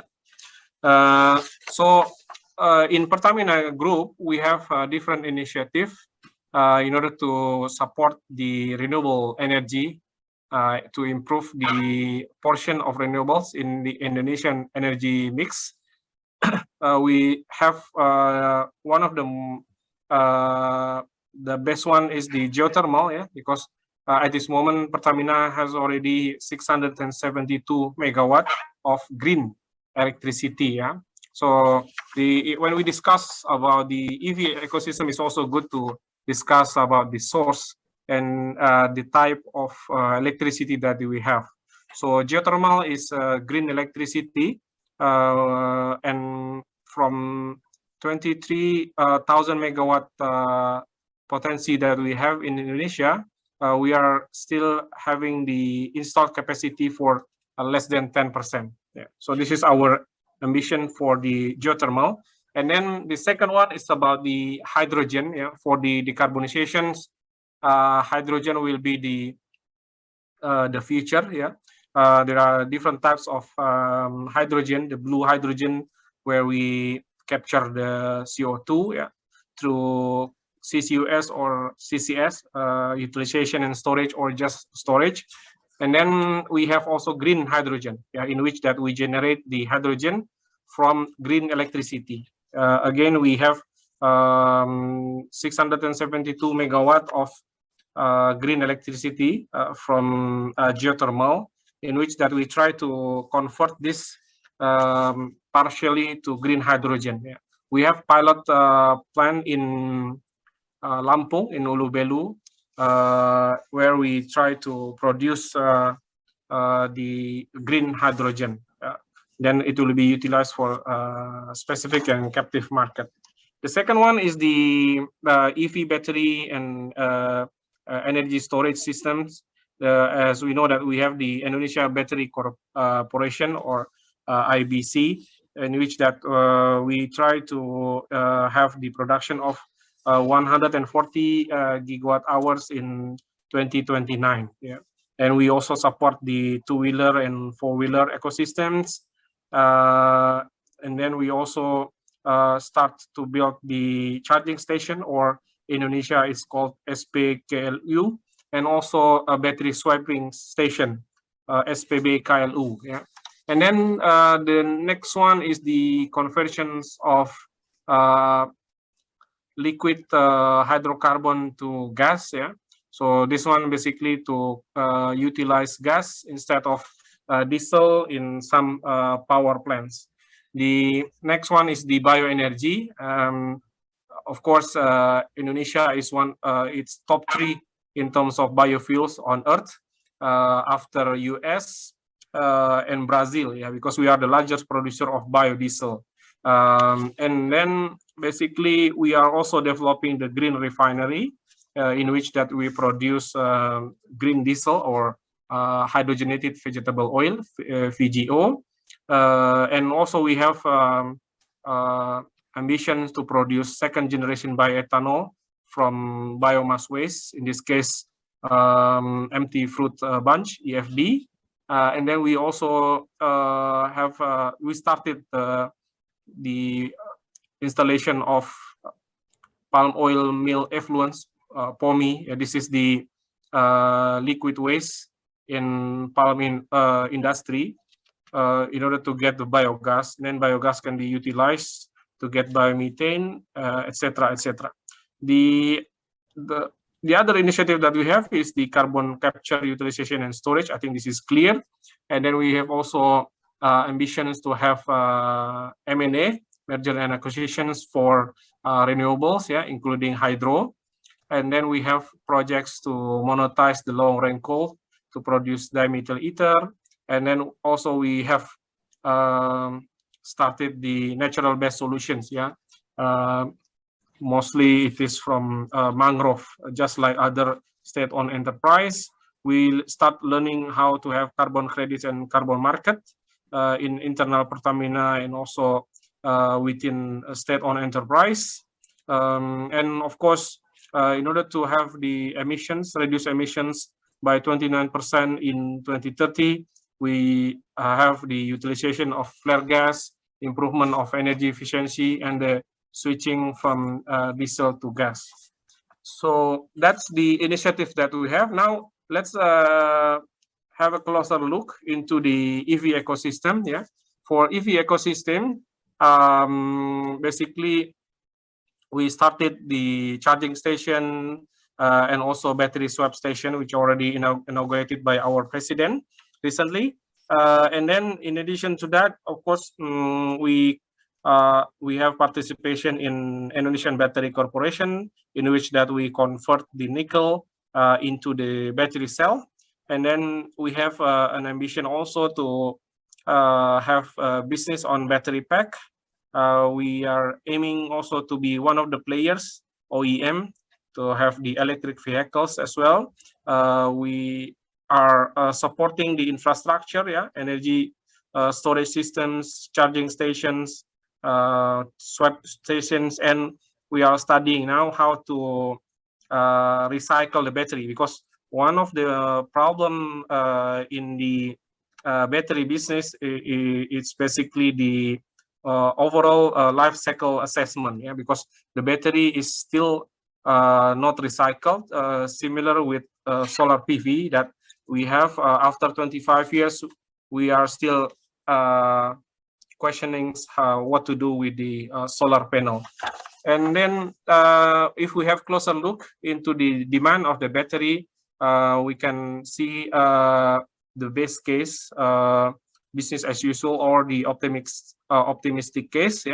And basically, if we have closer look to the optimistic case, we can see that we will have about 0.3 and 0.4 million of electric vehicles to be on the street by 2035, with the penetration rate about 14 to 20%.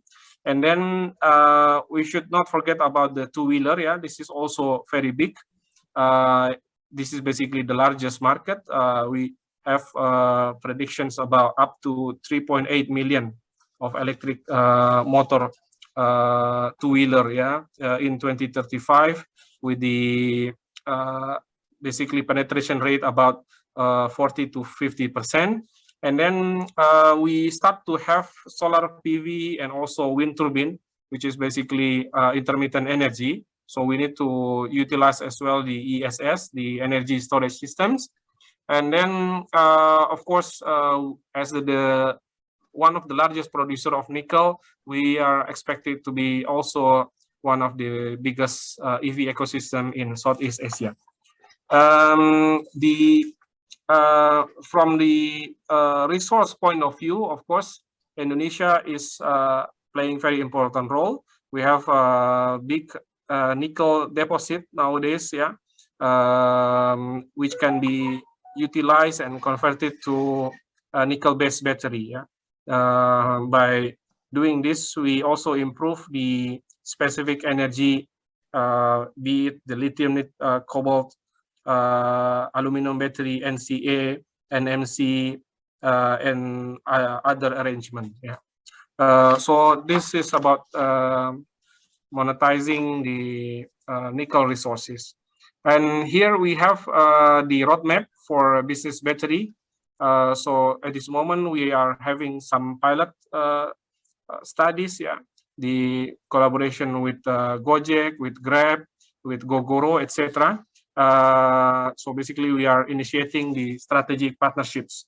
And then we expect in 2024, we will be present as well in the battery pack business, in energy storage systems, and we expect to learn how can we recycle the battery.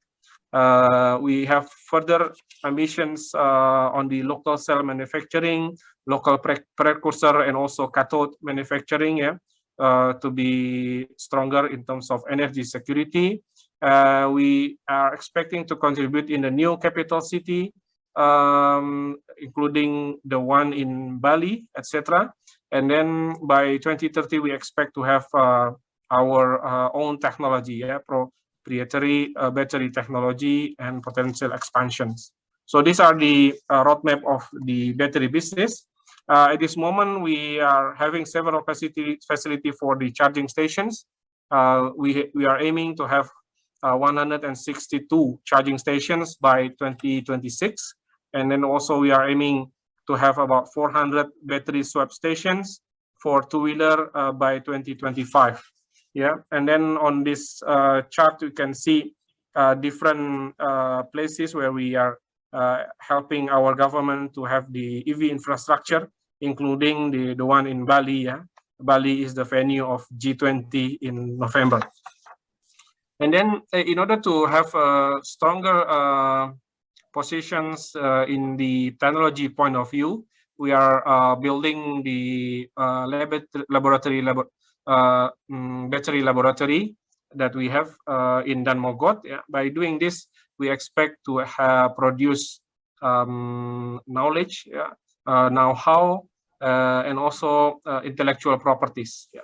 And we want to educate also the manpower in the battery business.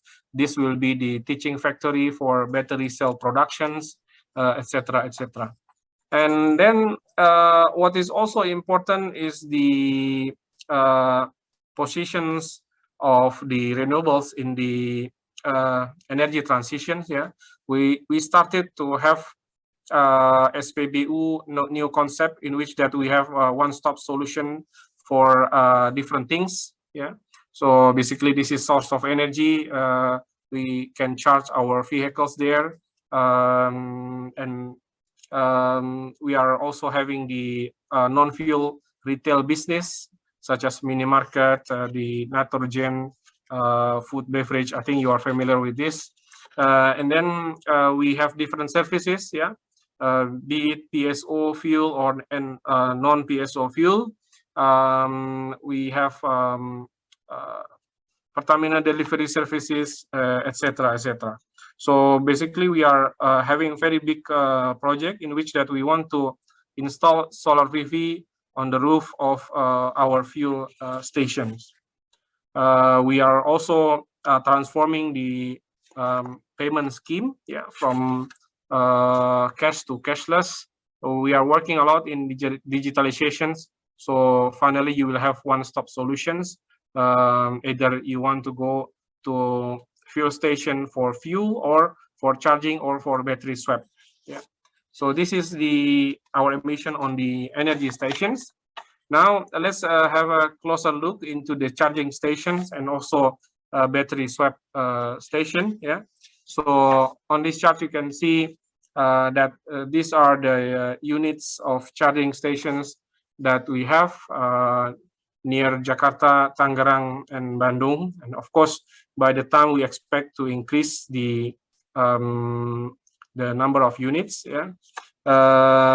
Also, we have a plan to improve the units in 2025 and also in 2030. So we can also express in terms of the reduction of the fuel consumptions. Especially we started the pilot commercial for South Jakarta. Yeah, this is one of the richest area in Java Island. Yeah, so here we have fuel stations in several places. Yeah, including Permata Hijau, Pondok Indah, Fatmawati, Kuningan, etc., etc., in which that we have collaboration with Gogoro and also with Gesit. And then we also plan to further expand for the charging station. Yeah, so basically, in order to have better service to the EV ecosystem, of course, we need to have more charging stations. And then for the charging stations, we are working on the frameworks, engagement with the governments, partnerships with the technology provider, with the contractors, the maintenance systems, whether by investor or by private company, and the electric mobility service provider, yeah, by Pertamina and others. And also we are having strategic partnerships with the user, yeah, be it Gojek, Grab, Transjakarta, etc., etc. Then we would like to have also the EV as a value propositions for the user, yeah, that use the Perta Plus. Yeah. So here we can expect to have smooth transitions, yeah, from the hydrocarbon to charging stations and EV ecosystems. We are also having a plan for integrated value propositions, yeah, for the customer. On the next slide, you can see that after IBC, we are connecting the battery cell with the source of energy, in which that we have green electricity in the sub-holding power and renewable energy. We are utilizing our retail assets in Pertamina Pertaniaga, and we want to also to be recognized as one of the manufacturing OEM players. Yeah. So these are the things that we have studied, yeah, including the battery, electric motorcycles, the setup of the EV application charging stations. Basically, we would like to learn the user experience even after sales for the battery, and how we are going to deal with the battery, the old battery. Yeah. And then the last slide will be about the key aspects in the development of infrastructure for electric vehicles from our perspective. Yeah, so we need to have the proper policy for the improvement of the EV business, yeah, including the positioning our company in the EV value chains. We have emissions to be in the battery packing, in the rental, charging, etc. This is basically involving several subholdings in Pertamina. Yeah, And then sorry. the other thing is the commitment. Of course, we are committed to invest for EV ecosystems. And the other one is the expectations to have better regulatory support, yeah, in order to have better service for two-wheeler, improving local contents, etc., etc. And then, of course, we started with state-owned enterprise, where we are having a lot of initiative at this moment, together with other SOE. Yeah, for instance, with Gesit for EV, with Bank Rakyat Indonesia for credit facility for two-wheeler. Yeah. So I think these are, ladies and gentlemen, our contributions and roadmap for electric vehicles, battery ecosystems. Thank you very much. Billahi taufiq wal hidayah. Assalamualaikum warahmatullahi wabarakatuh. Waalaikumsalam warahmatullahi wabarakatuh. Once again, thank you very much, Pak Oki, for your presentation.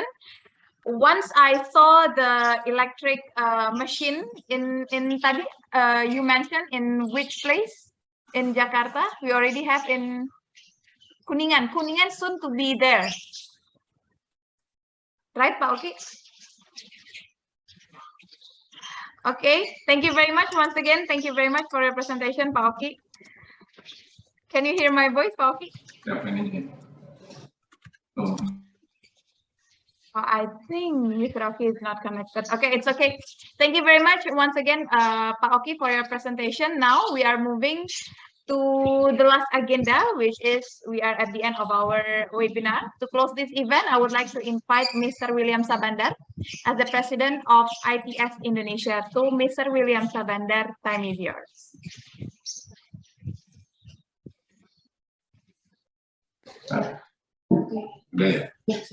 Thank you very much, Sabinas. Good afternoon, everybody. Sorry that I didn't join the event from the beginning, but I listened some of the presentations, and on behalf of the ITS Indonesia, I would like to convey my gratitude to our partners, friends from ITS Korea, and all the participants. Let me address one by one all the participants today. The President of ITS Korea, Mr. Chang-Yeon Kim, the Assistant Ministers, Mr. YoonSang, my friend Pak Rizal Primana from Bappenas, who officiated this event this afternoon, Director of MOLIT, Mr. Jo Ho Kim, Manager of Gangneung City, Mr. Sok Jae, General Manager of ITS Korea. And from Indonesian side, Pak Oki Murasa, who just presented his presentation, Ibu Professor Dr. Erika Bukhori from University of Sriwijaya, and Chairman of Indonesian Transport Society Jakarta Chapter, my friend Pak Tory Damantoro, and all the people, the participants, both from Korea and Indonesia side. In addressing the event this afternoon, I would like to first congratulate ITS Korea for all the progress being made so far, and I think we would like to thank the partnerships that being developed between ITS Korea and ITS Indonesia. We haven't been able to do the return trip because we promised that after the trip of the Korean ITS to Jakarta, we would like also to pay a visit, especially also to visit Gangneung City. But the event, the webinar this afternoon is actually a representation of how the collaboration between ITS Korea and ITS Indonesia can grow from strong to stronger. So we would like to see, and first thank you all for the participants, all from both from the Korean sides and from the Indonesian sides who contribute on the webinar this afternoon. We hope with this webinar, with the focus on electric vehicle ecosystems towards green growth, both countries can promote events, can promote ecosystems on expansion of electric vehicles with the basis of green growth. We know in Indonesia we have some focuses on developing these ecosystems, as this year's Indonesia is the president of G20, so we have commitment on building it in some cities like Jakarta, Bali, and even in the new capital of Indonesia, Nusantara. So we would like to invite also partners to collaborate our Korean partners and our Indonesian partners and ITS Indonesia committed to work together with partners in promoting the ecosystems of electric vehicles, smart mobility, and digital transportation.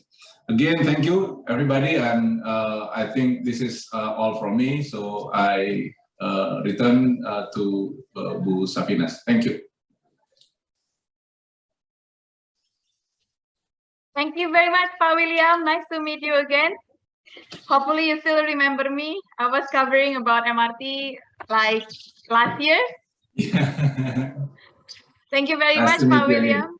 Thank you. Okay, so we are at the end of this event. Hopefully all the presentation could be beneficial for all of us, for the policymaker, for the analyst, for everyone who has come. Hopefully all the things we discussed today can happen anytime soon. And last, we also invite you to be part of our remarkable journey to boost and develop the transportation system of Indonesia. Operators, companies, institutions, academics, researchers, students, and professionals are more than welcome to be ITS Indonesia members.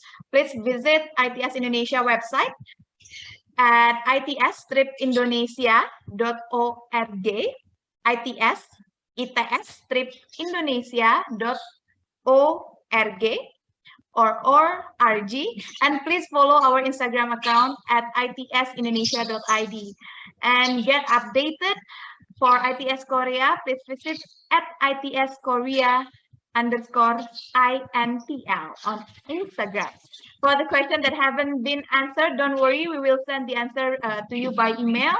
And for the participant who want to get the materials, you can visit our website at its-indonesia.org on Knowledge Center or intl.its.go.kr. Probably our team will text the details of the words in chat box. Once again, I would like to say thank you very much for the speakers, for the participant, for the creator of this event, ITS Korea and ITS Indonesia, for holding this event. May this webinar be beneficial once again to everyone who has come. Once again, I would like to say thank you very much. I'm sorry if I made any mistakes. Hopefully I can see you guys in another event. Thank you very much. Goodbye. Thank you. Kamsahamnida. Everyone.